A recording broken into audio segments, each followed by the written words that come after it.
Hey, I'm Ted Santos, and I've been talking to you about the top reasons you can't find love. And today, well, I'm up to number 25. And the number 25 reason you can't find love, that one can be changed overnight. As children, the adults in our lives, they set us up for failed relationships. When you look at the divorce rate, you see I'm not exaggerating. And when you look at the amount of relationships that never make it to marriage, what you see is most people fail in their relationships before the relationship even starts. How's that possible, right? Why? Why am I saying that? You better believe I'm about to tell you this. The number 25 reason you can't find love is because you absolutely do not understand the opposite sex. And maybe you have a difficult time admitting that. See, we're told many lies about the opposite sex when we are children. We're told about girls being innocent and made of sugar and spice and everything nice, and they're innocent like our mom. And boys are made from puppy dog tails and dirt, nasty things. Uh, and then we grow up and meet one another and have no idea how to interact. In fact, what ends up happening is both men and women use this one size fits all approach. Now, on one hand, even though there's a one size fits all approach and it doesn't work, I can tell you I lived in a number of countries. And some of them were English and some were non-English speaking people. And what I saw was human beings. Healthy women had uteruses and they could carry babies. Healthy men had sex organs that could impregnate a woman. The time that I was living there, I saw people, they ate, they slept, they went to the bathroom, uh, they would they needed to drink fluids. At some point, people would get happy, sad, angry, frustrated, and all those things. And all human beings, what I'm saying is, go through this human experience of learning to walk, talk, feed yourself. We receive an education that we use in our daily lives. These are these things. What I'm saying is, these are generalizations. Yes, there are generalizations for healthy human beings, and both men and women are human and share common experiences. However, in the US, many women see men as ATM machines and guard dogs. They have a more diplomatic way of putting it. They say men are here to provide and protect for women. And that's where women miss out on the true value a man can bring, which is much more than that. You don't even have to be human to provide and protect. As I said, ATM machines and guard dogs. So women are taught that men are simple. They want one thing, and we think with our smaller heads. They're told that women are smarter and more mature than men. Yet every civilization and every industry around the world have been created by men.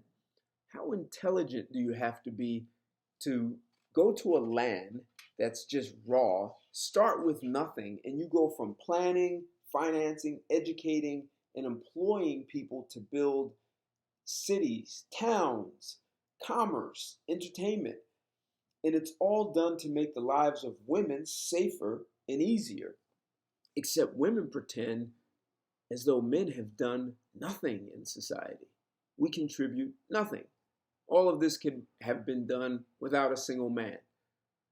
And all of this points to the fact that women just don't understand men. Even though we do all these things to make life easier, we're treated as though we've done nothing.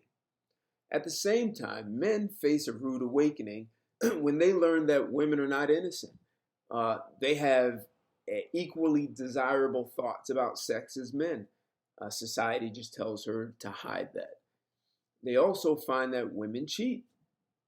When you look at the number of wives that cheat compared to husbands, there's not a big disparity. there's almost, there's slightly more men that cheat than women. And so, many men they go from believing women are innocent to, oh, women are gold diggers. All women are gold diggers. And they do that like almost in a nanosecond. And that disillusionment makes communication very difficult between the sexes.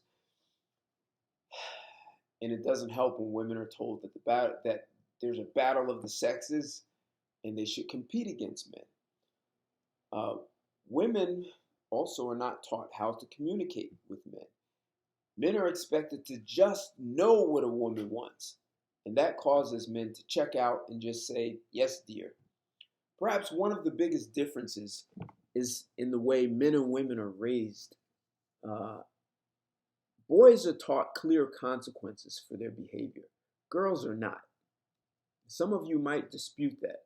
But see, when we grow up to be adults, it becomes apparent that uh, men understand they are responsible for relationships. All you have to do is ask a man what is he responsible for in a relationship, and what you get is a long list. What you get from a woman is, I'm responsible for the house and the kids, and she doesn't even realize that that is doing nothing directly for a man. Men are taught what he's directly responsible for doing for a woman.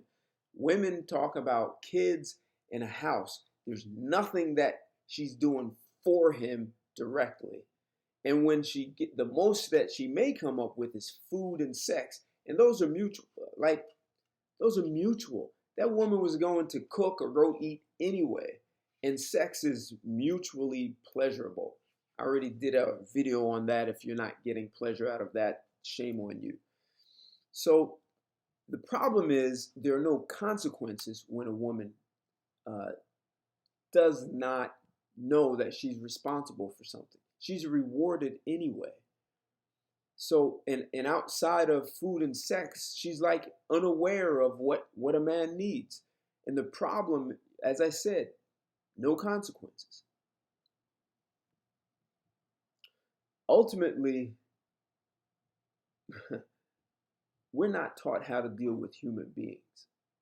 Each of us is responsible, like we're individually responsible for what happens in a relationship to make it work. In the 21st century, making relationships work means the man is responsible. And if you doubt me, listen to that slogan, happy wife, happy life. That's the man's responsibility to make a woman happy, to make his wife happy. That's if he wants to be happy himself. So as you can see, this is only the result of education. We improperly educate boys and girls about the opposite sex, and if we prepare them properly, it will be easier for men and women to come together. That could be changed overnight. I'll be back with more.